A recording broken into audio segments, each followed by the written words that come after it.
श्री राधा वल्लभ श्री हरिवंश। आज हमारे श्रीमद् भागवत का 74वां पाठ है, दक्ष यज्ञ की पूर्ति। श्री मैत्रेय जी कहते हैं, महाबाहो विदुर जी, ब्रह्मा जी के इस प्रकार प्रार्थना करने पर भगवान शंकर ने प्रसन्नता पूर्वक हंसते हुए कहा, सुनिए। श्री महादेव जी ने कहा, प्रजापते, श्री भगवान की माया से मोहित हुए दक्ष जैसे ना समझो के अपराध की ना तो मैं चर्चा करता हूँ ना याद ही। मैंने तो केवल सावधान करने के लिए ही उन्हें थोड़ा सा दंड दे दिया।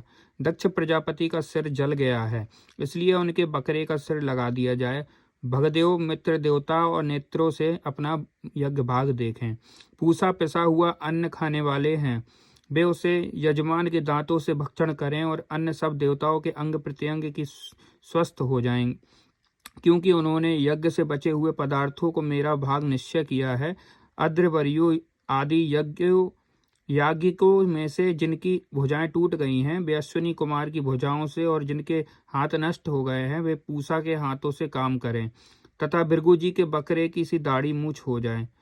श्री मैत्रेय जी कहते हैं, बस विदुर, तब भगवान शंकर के वचन सुनकर सब लोग प्रसन्न चित्त से धन्य धन्य कहने लगे, और फिर सभी देवता और ऋषियों ने महादेव जी से दक्ष की यज्ञशाला में पधारने की प्रार्थना की, और तब वे उन्हें तथा ब्रह्मा जी को साथ लेकर वहां गए। वहां जैसे तैसे भगवान शंकर ने कहा था, उसी प्रकार सब कार्य करके उन्होंने दक्ष की धड़ से यज्ञ पशु का सिर जोड़ दिया। सिर जुड़ जाने पर रुद्रदेव की दृष्टि पड़ते ही दक्ष तत्काल सोकर जागने के समान जी उठे और अपने सामने भगवान शिव को देखा। दक्ष का शंकर द्रोह की कलिमा से कलुषित हृदय उनका दर्शन करने से शरतकालीन सरोवर के समान स्वच्छ हो गया। उन्होंने महादेव जी की स्तुति करनी चाहिए, किंतु अपनी मरी हुई बेटी सती का स्मरण हुआ आने से स्नेह और उत्कंठा के कारण उनके नेत्रों में आंसू भर गए। उनके मुख से शब्द न निकल सका।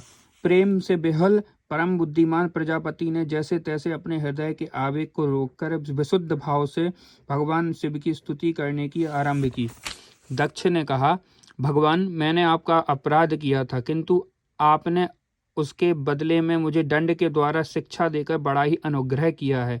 ओह, आप और श्री हरि तो आचारहीन हैं, नाम मात्र के ब्राह्मणों को भी उपेक्षा नहीं करते, फिर हम जैसे यज्ञ यज्ञादि करने वालों को क्या भूलेंगे।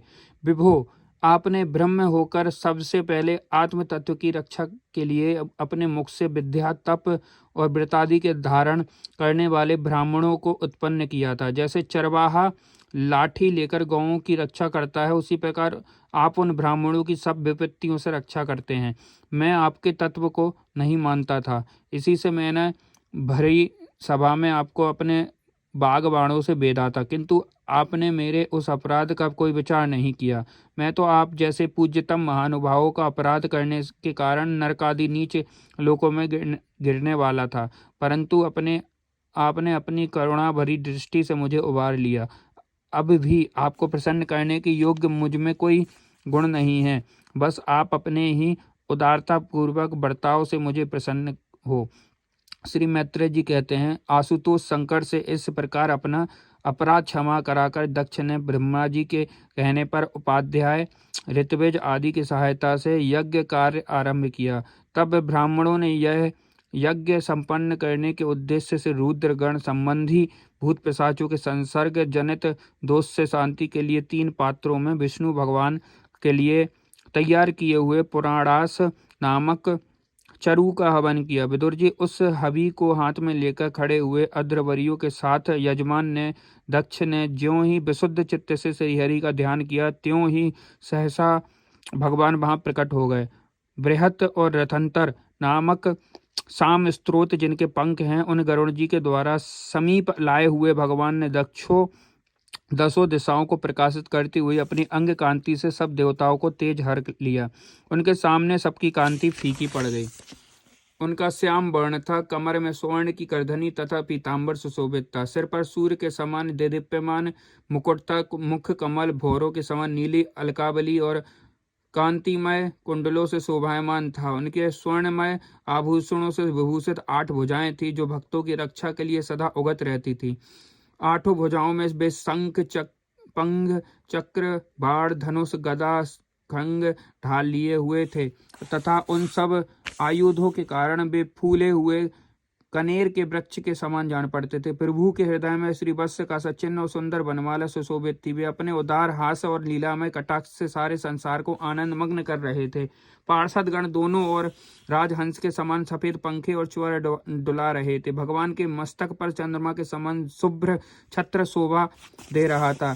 भगवान पधारे हैं यह देखकर इंद्र, ब्रह्म और महादेव जी आदि देवेश्वरों सहित समस्त देवता, गंधर्व और ऋषि आदि ने सहसा खड़े होकर उन्हें प्रणाम किया। उनके तेज से सबकी कांति फीकी पड़ गई, जिंघा लड़खड़ाने लगी। वे सबके सब सकपका गए और मस्तक पर अंजलि बांधकर भगवान के सामने खड़े हो गए। यद्यपि भगवान की महिमा तक ब्रह्म आदि की मति भी नहीं पहुंच पाती, तो भी भक्तों पर कृपा करने के लिए दिव्य रूप में प्रकट हुए श्री हरि की ही भी अपनी अपनी बुद्धि के अनुसार स्तुति करने लगे। सबसे पहले प्रजापति दक्ष एक उत्तम पात्र में पूजा की सामग्री ले नंद सुनंद आदि पार्षदों से घिरे हुए प्रजापतियों के परम गुरु भगवान यज्ञेश्वर के पास और अति आनंदित हो विनीत भाव से हाथ जोड़कर प्रार्थना करते हुए शरणापन्न हुए।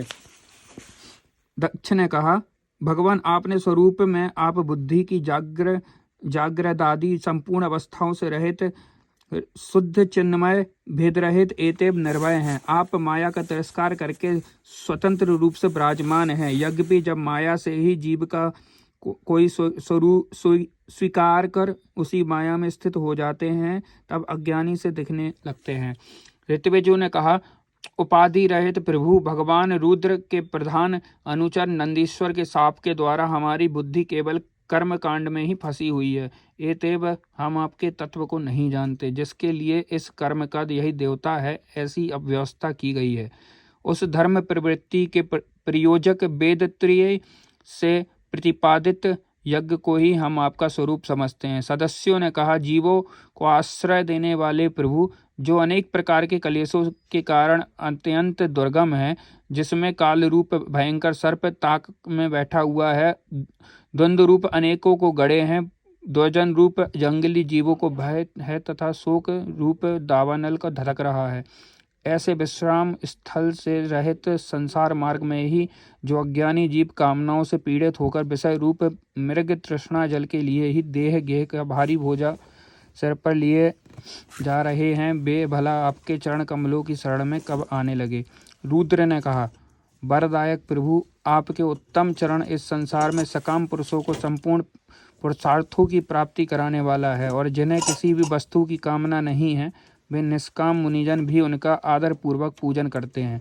उनमें चित्त लगा रहने के कारण यदि अज्ञानी लोग मुझे आचार भ्रष्ट कहते हैं तो कहें, आपके परम अनुग्रह से मैं उनके कहने सुनने का कोई विचार नहीं करता। भृगु जी ने कहा, आपकी गहन माया से आत्मज्ञान लुप्त हो जाने के कारण जो अज्ञान निद्रा में सोए हुए हैं, वे ब्रह्मादि देहधारी आत्मज्ञान में उपयोगी आपके तत्व को अभी तक नहीं जान सके। ऐसे होने पर भी आप अपने शरणागत भक्तों को तो आत्मा और स्वद्र हैं, अंततः आप मुझ पर प्रसन्न होइए।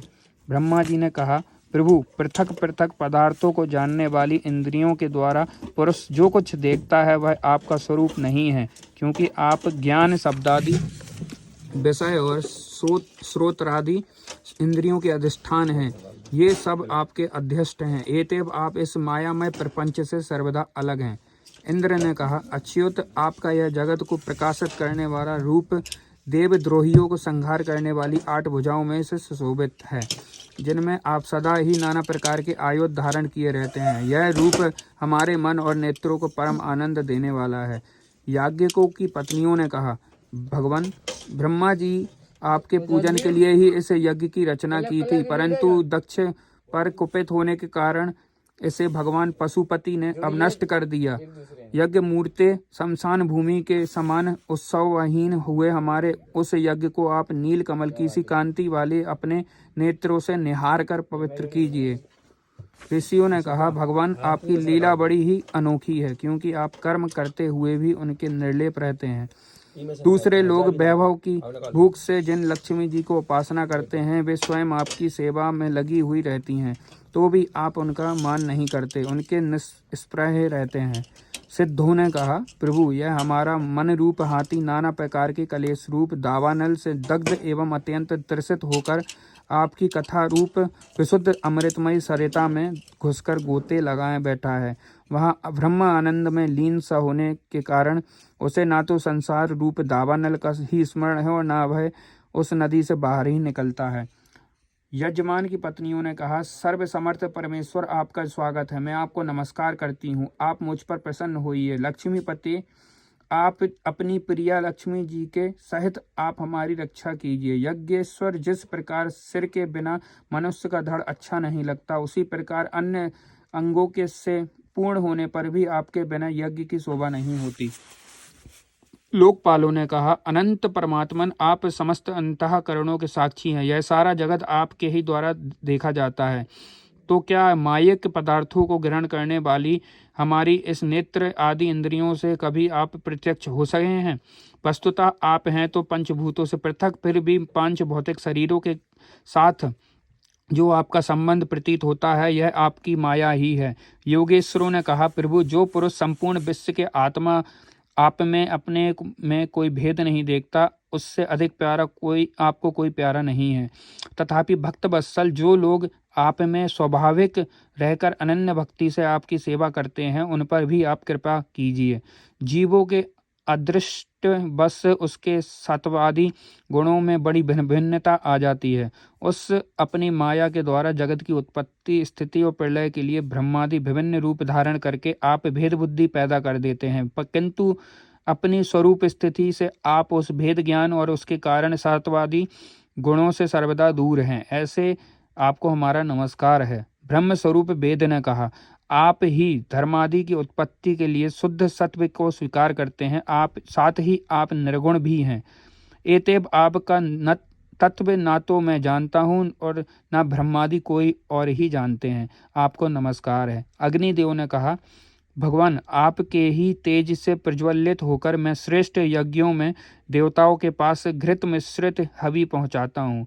आप साक्षात यज्ञ पुरुष और एवं यज्ञ की रक्षा करने वाले हैं। अग्निहोत्र, दर्श, पूर्णमास, चातुर्मास और पशु सोम, ये 5 प्रकार के यज्ञ आपके ही स्वरूप हैं तथा आश्रावय, अस्तु, श्रोषट, यजे और ये यजामहे और बसट, इन 5 प्रकार के यजुर मंत्रों से आपका ही पूजन होता है। मैं आपको प्रणाम करता हूँ। देवताओं ने कहा, देव आदि पुरुष हैं। पूर्व कल्प का अंत होने पर आपने कार्य रूप इस प्रपंच को उदर में लीन कर आपने ही प्रलयकालीन जल के भीतर शेषनाग की उत्तम संज्ञा पर शयन किया था। आपके आध्यात्मिक स्वरूप का जनलोक आदिवासी सिद्ध गण भी अपने हृदय में चिंतन करते हैं। ओह, वही आप आज हमारे नेत्रों के विषय होकर अपने भक्तों की रक्षा कर रहे हैं। गंधर्वों ने कहा, देव, मरीचि आदि ऋषि और ये ब्रह्म आदि तथा रुद्रादि देवतागण आपके अंश के भी अंश हैं। महतत्व, यह संपूर्ण विश्व आपके ही खेल की सामग्री है। नाथ, ऐसे आपको हम सर्वदा प्रणाम करते हैं। विद्याधरों ने कहा, प्रभु, परम पुरुषार्थ की प्राप्ति के साधन रूप इस मानव देह को पाकर भी जीव आपके माया से मोहित होकर इसमें मैं मेरेपन का अभिमान कर लेता है। फिर वह दुर्बुद्धि अपने आत्मियों से तिरस्कृत होने पर भी असत विषयों की इसी लालसा करता रहता है, किंतु ऐसी अवस्था में भी जो आपके कथामृत का सेवन करता है, वह इस अंतःकरण के मोह में सर्वदा त्याग देता है। ब्राह्मणों ने कहा, भगवान, आप ही यज्ञ हैं, आप ही हवि हैं, आप ही अग्नि हैं, स्वयं आप ही मंत्र हैं, आप ही समिधा कुशा और यज्ञ पात्र हैं और तथा आप ही सदस्य, ऋत्विज, यजमान और उसकी धर्मपत्नी देवता अग्निहोत्र, स्वधा, सोमरस, घृत और पशु हैं। वेद मूर्ते, यज्ञ और उसका संकल्प दोनों आप ही हैं। पूर्व काल में आप ही अति विशाल बराह रूप धारण कर रसातल में डूबी हुई पृथ्वी को लीला से ही अपनी दाढ़ों पर उठाकर इस प्रकार निकाल लाए थे, जैसे कोई गजराज कमलिनी को उठा लाए। उस समय आप धीरे धीरे गरज रहे थे और योगी गण आपका यह अलौकिक पुरुषार्थ देखकर आपकी स्तुति करते जाते थे। यज्ञेश्वर, जब लोग आपके नाम का कीर्तन करते हैं तब यज्ञ के सारे विघ्न नष्ट हो जाते हैं। हमारा यह यज्ञ स्वरूप सत्कर्म नष्ट हो गया था। अंतः हम आपके दर्शनों की इच्छा कर रहे थे। अब आप हम पर प्रसन्न होइए, आपको नमस्कार है। श्री मैत्रेय जी कहते हैं, भैया विदुर, जब इस प्रकार सब लोग यज्ञ रक्षक भगवान ऋषिकेश के स्तुति करने लगे, तब परम चतुर दक्ष ने रुद्र पार्षद वीरभद्र के ध्वंस किए हुए यज्ञ को आरंभ कर दिया। सर्वांतर्यामी श्री हरि यूं तो सभी के भोगों को भोगता है, तथापि तिरक पाल प्राण स्वरूप अपने भाग से और भी प्रसन्न होकर उन्होंने दक्ष के संबोधन करके कहा। श्री भगवान ने कहा, जगत का परम कारण मैं ही हूँ, ब्रह्म और महादेव हूँ। मैं सबका आत्मा, ईश्वर और साक्षी हूँ तथा स्वयं प्रकाश में उपाधि शून्य हूँ। विप्रवर अपनी त्रिगुणात्मिका का माया को स्वीकार करके मैं ही जगत की रचना, पालन, संहार करता हूँ और मैंने ही उन कर्मों के अनुरूप ब्रह्म, विष्णु और शंकर ये नाम धारण किए हैं। ऐसा जो भेद रहित विशुद्ध परम ब्रह्म स्वरूप मैं हूँ, उसी में अज्ञानी पुरुष ब्रह्म, रुद्र तथा अन्य समस्त जीवों को विभिन्न रूप में देखता है। जिस प्रकार मनुष्य अपने सिर और हाथ आदि अंगों में ये मुझसे भिन्न है, ऐसी बुद्धि कभी नहीं करता, उसी प्रकार मेरा भक्त प्राणी मात्र को मुझसे भिन्न नहीं देखता। ब्राह्मण हम ब्रह्म, विष्णु और महेश्वर तीनों स्वरूपतः एक ही हैं। हम ही संपूर्ण जीव रूप हैं। अंततः जो हमसे कुछ भी भेद नहीं देखता, वही शांति प्राप्त करता है। श्री मैत्रेय जी कहते हैं, भगवान के इस प्रकार आज्ञा देने पर प्रजापतियों के नायक दक्ष ने उनका त्रिकपाल यज्ञ के द्वारा पूजन करके फिर अंगभूत और प्रधान दोनों प्रकार के यज्ञों से अन्य सब देवताओं को अर्चन किया। फिर एकाग्र चित्त हो भगवान शंकर का यज्ञ शेष रूप उनके भाग से यजन किया तथा समाप्ति में किए जाने वाले उदवसान नामक कर्म से अन्य सोमपाई और दूसरे देवताओं का यजन कर यज्ञ का संहार किया और अंत में ऋतविजों के सहित अववृत स्नान किया।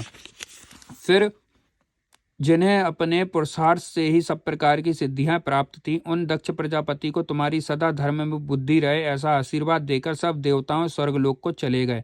विदुर जी, सुना है कि दक्ष सुता सती जी ने इस प्रकार अपना पूर्व शरीर त्याग कर फिर हिमालय की पत्नी मेना के गर्भ से जन्म लिया था।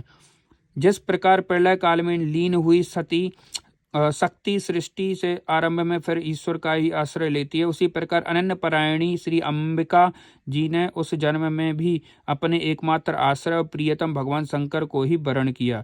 विदुर जी, दक्ष यज्ञ का विध्वंस करने वाले भगवान शिव का यह चरित्र मैंने बृहस्पति जी के शिष्य परम भागवत उद्धव जी के मुख से सुना था। कुरुनंदन श्री महादेव जी का यह पावन चरित्र यश और आयु को बढ़ाने वाला तथा पाप पुंज को नष्ट करने वाला है। जो पुरुष भक्ति भाव से इसका नित्य प्रति श्रवण और कीर्तन करता है, वह अपनी पाप राशि का नाश कर देता है। श्री कृष्णाम चरण अस्तु।